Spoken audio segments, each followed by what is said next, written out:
नमस्कार, स्वागत है आपका एमपी तक पर। मैं हूं रवीश पाल सिंह।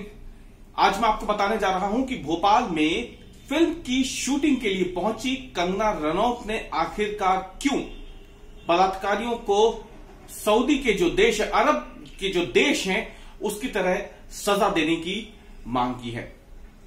दरअसल मध्य प्रदेश में इन दिनों दो चीजों की बड़ी चर्चा है। पहला, कंगना रनौत की फिल्म धाकड़ की शूटिंग।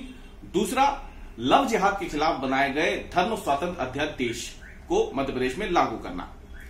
इन दोनों ही चीजों पे एक तरीके से देखा जाए तो मध्य प्रदेश में फिलहाल सियासत तेज है, गर्म है। एक तरफ इस फिल्म की शूटिंग के दौरान कंगना ने जो बयान दिया है पत्रकारों को, लव जिहाद के खिलाफ कानून जो बनाया उसके समर्थन में, उसे लेकर के कांग्रेस और बीजेपी में सियासत है। तो वहीं दूसरी तरफ लव जिहाद के खिलाफ ये जो कानून बनाया गया है उस पर भी बीजेपी और कांग्रेस आमने सामने है। लेकिन इन सब के बीच में कंगना रनौत ने अपनी शूटिंग के पहले ही दिन एक ऐसा बयान दिया है जिस पर अब ये सवाल खड़े हो रहे हैं कि आखिरकार देश के अपने कानून पर कंगना रनौत को क्या भरोसा नहीं है। दरअसल कंगना रनौत ने जब पत्रकारों से चर्चा की तो इसी दौरान महिलाओं के ऊपर जो अत्याचार होते हैं उस पर एक सवाल उनसे पूछा गया। इस सवाल का जवाब देते समय कंगना रनौत ने कहा कि हमारे देश का जो सिस्टम है वो बहुत ज्यादा पुराना हो चुका है, दकियानूसी हो चुका है, ये तक कंगना रनौत ने कहा। लेकिन इसी बीच में उन्होंने उदाहरण दिया कि यदि सऊदी के जो देश होते हैं, जो अरब कंट्रीज होती हैं, वहां पर जो सजाएं दी जाती है बलात्कारियों को, वैसी ही सजा कम से कम 4 से 5 उदाहरण हमारे देश में ऐसे होने चाहिए, तभी जाके इस तरीके के मामलों में लगाम आ सकेगी। खासतौर से जो गैंगरेप के मामले हैं उसे लेकर के काफी सख्त रुख कंगना रनौत का दिखा। क्या कुछ उन्होंने कहा, पहले आप वो सुनिए। सशक्त महिला के रूप में आप पूरे देश भर में और पूरी दुनिया भर में पहचानी जाती हैं।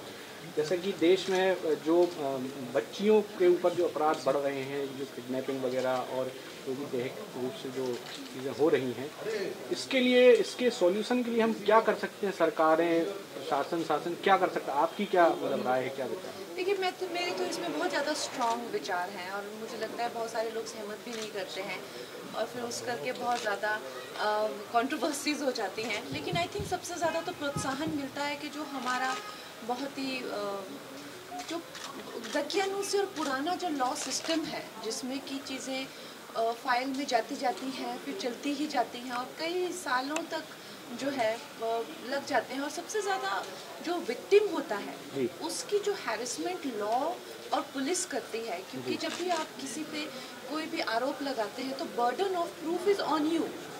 तो फिर जो बच्चियों का जो शोषण होता है कि कहाँ थाई पे हाथ लगाया था या घुटने पे था कि कंधे पे था या ब्रेस्ट, वो जो पूरा एक कई सालों 10 सालों आपको ये चीज़ प्रूव करते हुए, उसमें क्या है, आधे से ज़्यादा लोग बचते हैं पुलिस में कंप्लेन करने से, तो कई आरोपी निकल जाते हैं और आधे से ज़्यादा जिनको पनिशमेंट मिलती भी है एक बिल्कुल, जैसे कि मुझे लगता है कई देश हैं, हमने देखे हैं सऊदी वगैरह में, सीधा उनको चौराहों पे लटका देते हैं। मुझे तो लगता है इस तरह के जब तक हम 5-6 एग्जाम्पल्स, खासकर जो गैंग रेप्स होते हैं, सेट नहीं करेंगे, स्ट्रॉन्ग एक्शन नहीं लेंगे, तो ये तो अभी तो मुझे लगता है लोग जो है किसी भी चीज़ की खुंदक निकालने के लिए, छोटे मोटा अगर प्रेम प्रसंग भी टूटा हो, उसके लिए भी ऐसी हरकतें करते रहते हैं। तो सुना आपने कंगना रनौत के ये बेहद तल्ख शब्द थे बलात्कारियों के लिए।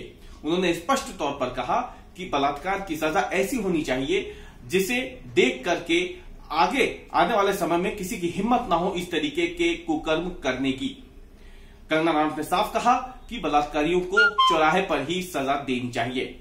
लेकिन इन सब के बीच में हमारे देश के सिस्टम को लेकर के जो बातें उन्होंने कही है, हो सकता है आने वाले समय में उस पर लोग सवाल खड़े करें।